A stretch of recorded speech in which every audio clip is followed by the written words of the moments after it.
और चलिए अब बात कर लेते हैं महायुद्ध की। रूस यूक्रेन युद्ध के बीच आज यूक्रेन ने बड़ा काउंटर अटैक किया है। यूक्रेन ने दरअसल आज फिर से रूस की राजधानी मॉस्को में बड़ा ड्रोन हमला कर दिया है। मॉस्को में एक साथ कई ड्रोन हमलों से हड़कंप मच चुका है। रूस की सेना ने जवाबी कार्रवाई की और जवाबी कार्रवाई करते हुए ड्रोन्स को मार गिराया है। लेकिन इस हमले के बाद मॉस्को में एयर ट्रैफिक को पूरी तरह से रोक दिया गया। हमले में 2 इमारतों को नुकसान पहुंचने की खबर है। बताया जा रहा है कि यूक्रेन के इस ड्रोन हमले के बाद पुतिन बहुत ज्यादा गुस्से में और अगले 24 घंटे यूक्रेन पर बहुत भारी पड़ने वाले हैं। तो महायुद्ध में हर दिन आप देखते हैं कि तस्वीरें बदलती दिखाई देती हैं। कभी रूस यूक्रेन को घातक हमला करता है, कभी यूक्रेन उसका पलटवार करता है। अब यूक्रेन ने एक हमला किया है और यह हमला मॉस्को पर किया गया।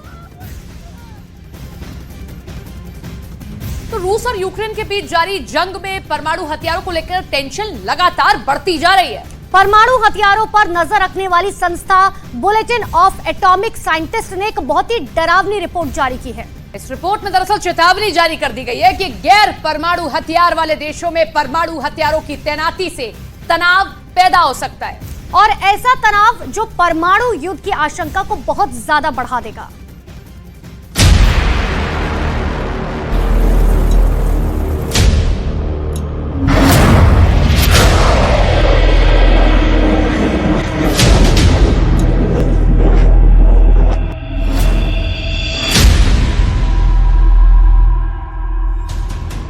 ठीक ऐसे ही बनेगा परमाणु बम का सबसे नया ठिकाना। जल्द शुरू हो सकता है वहां परमाणु बमों को लगाना। रूस का करीब बनेगा परमाणु हथियारों का नया अड्डा। पोलैंड में खोदा जाएगा नाटो का न्यूक्लियर गड्ढा।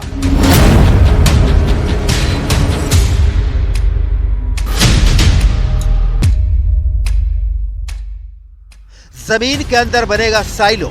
साइलो में सेट होगी मिसाइल। मिसाइल में लगेगा परमाणु हथियार। ऐसे परमाणु हथियार जो बेलारूस में लगे परमाणु बमों को काउंटर करेंगे। साथ ही साथ रूस के परमाणु हथियारों का काट बनेंगे। बेलारूस के पास पहले परमाणु हथियार नहीं थे, लेकिन रूस के परमाणु हथियारों के सेट हो जाने के बाद वो परमाणु धौंस जमा रहा है।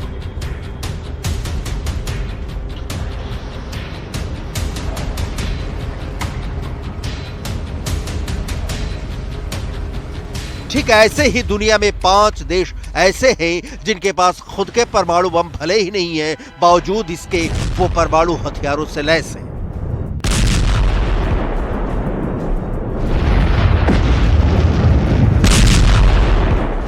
वो कौन कौन से देश हैं इसे आगे बताएंगे, लेकिन उससे पहले आपको बुलेटिन ऑफ एटॉमिक साइंटिस्ट की एक रिपोर्ट पर गौर करना बहुत जरूरी है। गैर परमाणु हथियार वाले देशों में परमाणु हथियारों की तैनाती एक नया तनाव पैदा करने वाला है। बेलारूस दुनिया का 6ठा ऐसा देश है जो दूसरे देश के परमाणु हथियारों का मेजबान बन गया है।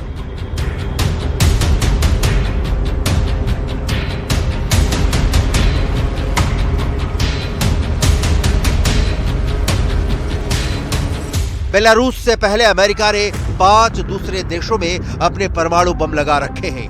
वो 5 देश कौन कौन हैं हम ये भी बताएंगे, लेकिन उससे पहले यूक्रेन के पड़ोसी पोलैंड की सबसे बड़ी परेशानी जान लीजिए।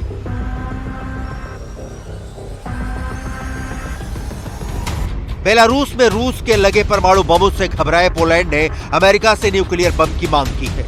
पोलैंड का कहना है कि उसे अपनी रक्षा के लिए किसी भी कीमत पर अमेरिका से परमाणु हथियार चाहिए और उसकी घबराहट का अंदाजा इसी बात से लगाया जा सकता है कि पोलैंड के प्रधानमंत्री ने साफ साफ शब्दों में पोलैंड में परमाणु हथियारों के लगाने की बात कही है। W związku z tym, że Rosja ma zamiar rozmieścić taktyczną broń jądrową na Białorusi, my tym bardziej zwracamy się do całego NATO o wzięcie udziału w programie Nuclear Sharing. Oczywiście przede wszystkim jest to decyzja Amerykanów, ale my nie chcemy siedzieć z założonymi rękoma, kiedy Putin eskaluje różnego rodzaju groźby. Ostateczna decyzja będzie zależała oczywiście od naszych partnerów amerykańskich, partnerów natowskich. My deklarujemy naszą wolę szybkiego działania w tym zakresie.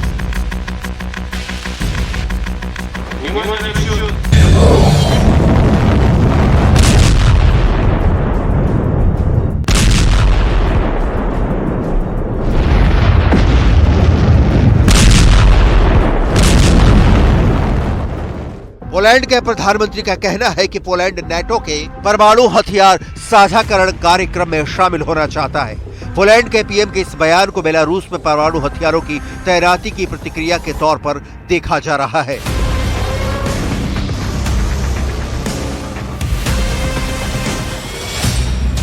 अगर ऐसा हुआ तो Europe में परमाणु युद्ध का एक ऐसा न्यूक्लियर वॉर फ्रंट बन जाएगा।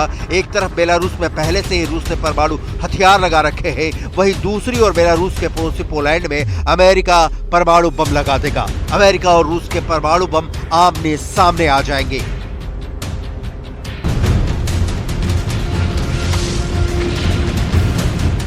पूरी दुनिया को पता है कि रूस ने अपने परमाणु बमों को बेलारूस में फिट कर दिया है। बेलारूस के साथ साथ रूस के राष्ट्रपति व्लादिमीर पुतिन भी इसकी पुष्टि कर चुके हैं कि परमाणु बमों की पहली खेप बेलारूस पहुंच गई है। और अब बेलारूस के रक्षा मंत्री विक्टर क्रेनिन ने उस परमाणु बम के मॉडल को लुकाशेंको को भेजकर दुनिया के सामने न्यूक्लियर पिक्चर पेश की है। साथ ही साथ बेलारूस से हार खाए देशों को बिना कुछ कहे बहुत ही बड़ी चेतावनी देती है। आगे बढ़ने से पहले लुकाशेंको और विक्टर क्रेनिन के बीच में इस मौके पर क्या बातचीत हुई, इसे सुन लीजिए। Это старое. Так точно. Современное по-другому смотрится. Я потом расскажу точку зрения, как они чем отличаются и выглядят это уже. Ну вот, чтобы символично было, что это у нас все. Копия, да? Это копия первой самой ядерной бомбы, которая была изобретена в Советском Союзе. Пусть наши враги не думают, что мы тут символизмом занимаемся или уж очень радуемся по поводу ядерного оружия. Это просто символически. Это символически.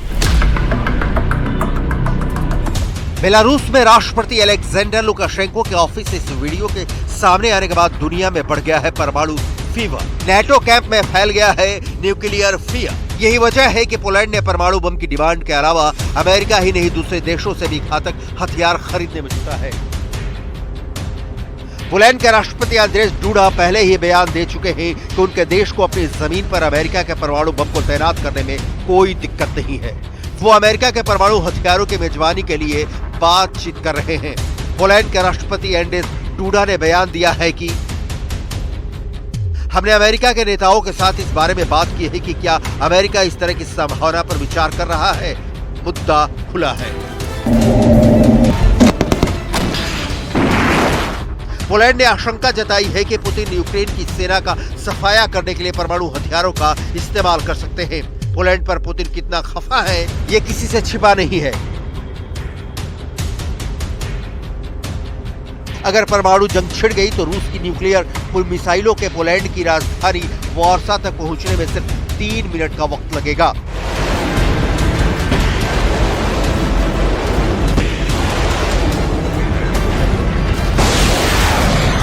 अगर पोलैंड की मांग मानते हुए अमेरिका वहां परमाणु बम लगाने को हरी झंडी दिखा देता है तो पोलैंड यूरोप में छठा ऐसा देश होगा जहां अमेरिका के परमाणु बम लगे होंगे। फेडरेशन ऑफ अमेरिकन साइंटिस्ट के अनुमान के मुताबिक यूरोप में फिलहाल 5 देशों में अमेरिका करीब 100 परमाणु बम मौजूद है। बेल्जियम के क्लेन ब्रोगेल एयरबेस पर 15 परमाणु बम रखे गए हैं, जिन्हें लॉन्च करने के लिए F-16 एयरक्राफ्ट तैनात है। जर्मनी के बुचेर एयरबेस पर 15 परमाणु बम है और हमला करने के लिए PA-200 टॉर्नेडो एयरक्राफ्ट की तैनाती है। इटली के एविएनो एयरबेस पर अमेरिका ने 20 परमाणु बम लगा रखे हैं। हमले के लिए F-16 एयरक्राफ्ट तैनात है। वहीं इटली के घेड़ी एयरबेस पर अमेरिका ने 15 परमाणु बम लगा रखे हैं। हमले के लिए PA-200 टॉर्नेडो मौजूद है। नीदरलैंड के वोल्केल एयरबेस पर 15 परमाणु बम लगा रखे हैं और हमले के लिए F-16 एयरक्राफ्ट तैनात हैं। वहीं तुर्की में इंसलिर्क एयरबेस पर 20 परमाणु बम होने का अनुमान लगाया गया है। पश्चिमी मीडिया में ऐसा दावा किया गया है कि रूस की वैगनर आर्मी अपने घर में नाकाम बगावत के बाद बेलारूस में एक नया और बहुत बड़ा बेस बना रही है। वैगनर लड़ाकों के बेलारूस पहुंचने की खबरों के बीच पोलैंड ने अपने बॉर्डर की सुरक्षा बढ़ा दी है, क्योंकि पुतिन से बगावत कर चुके येवगेनी प्रिगोजिन क्या आगे कर सकते हैं इसका अंदाजा भी नहीं लगाया जा सकता है।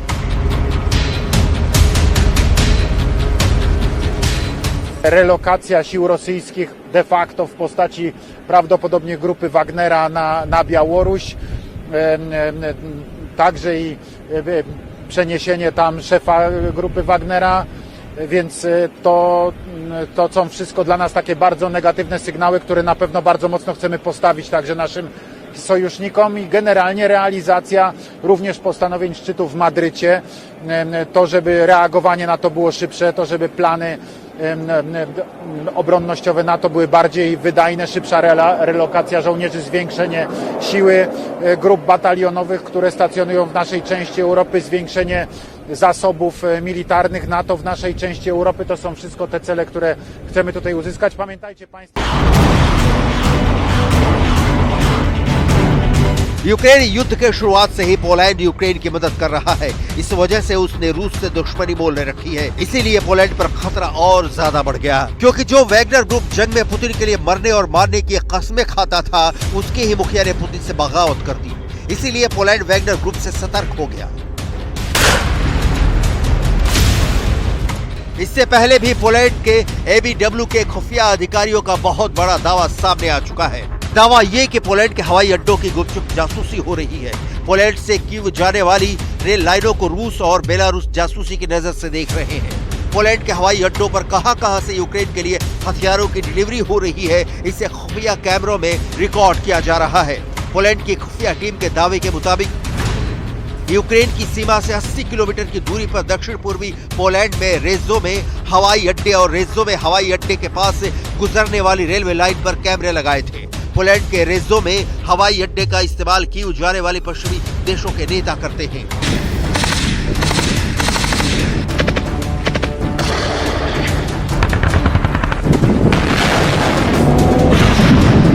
पोलैंड पश्चिमी देशों और यूक्रेन के बीच काफी अहम कड़ी है। पोलैंड की सीमा यूक्रेन से लगी हुई है। ऐसे में पश्चिमी देशों से यूक्रेन को मिलने वाली मिलिट्री मदद का रास्ता पोलैंड से ही होकर जाता है। यूक्रेन से पोलैंड की 535 किलोमीटर लंबी सीमा लगती है।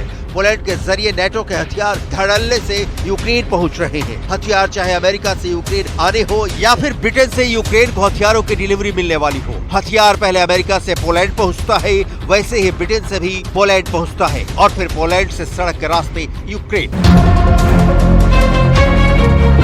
पोलैंड को आशंका है कि रूस के राष्ट्रपति व्लादिमीर पुतिन पोलैंड पर अटैक कर सकते हैं। ये वजह है कि पोलैंड ने रूस की सेना के आक्रमण की सूरत में करारा जवाब देने के लिए अमेरिका से दुनिया का सबसे खतरनाक और घातक टैंक कहे जाने वाले एब्रम्स खरीदकर अपनी सीमाओं पर तैनात कर रहा है।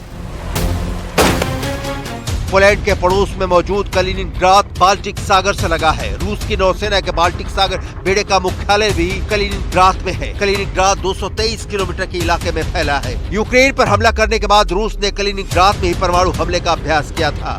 रूस की कई परमाणु हमला करने में सक्षम पनडुब्बियां इस बेस पर तैनात रहती है। ऐसे में अगर पोलैंड से रूस का युद्ध हुआ तो पोलैंड को आशंका है कि रूस इस बेस से परमाणु हमला तक कर सकता है। पुतिन की धमकियों की बढ़ती आशंकाओं के बीच पोलैंड ने अपने देश में अमेरिका के परमाणु हथियार लगाने का सुझाव दे चुका है।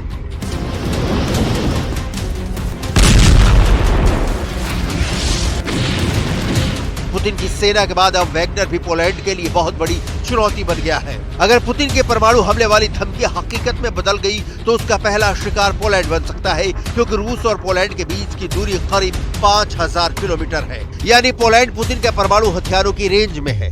वहीं पोलैंड का डरने की एक और वजह है, वो ये कि नेटो और यूरोपियन यूनियन दोनों का हिस्सा है और ये दोनों ही रूस के दुश्मन बने हुए हैं। यही वजह है कि अब पोलैंड परमाणु बम से लैस होना चाहता है। लेकिन बुलेटिन ऑफ एटॉमिक साइंटिस्ट की रिपोर्ट में कहा गया है कि गैर परमाणु हथियार वाले देशों में परमाणु हथियारों का लगाना दूसरे परमाणु युद्ध का कारण बन सकता है।